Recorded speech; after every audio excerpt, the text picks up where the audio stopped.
بسم اللہ الرحمن الرحیم۔ سورۃ یوسف پڑھ کر پتہ چلتا ہے کہ سگے حسد کر سکتے ہیں، اپنے ہلاکت میں ڈال سکتے ہیں، غیر نجات دلا سکتے ہیں، پارسا پر تہمت لگا سکتے ہیں، بلا جرم قید بھی ہو سکتے ہیں، غیبی مدد سے آزمائشوں سے نجات مل سکتی ہے، ظلم سہنے کے باوجود عظیم منصب مل سکتے ہیں،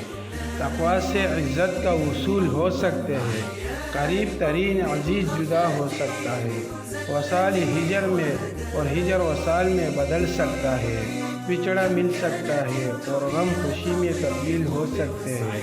اور ہر خواب کی تعبیر مل سکتا ہے۔ صورت میں کسی وجاہت ہے، کسی قدر کوئی امیدیں ہے، پیش ہر مشکل کے ساتھ آسانی ہے۔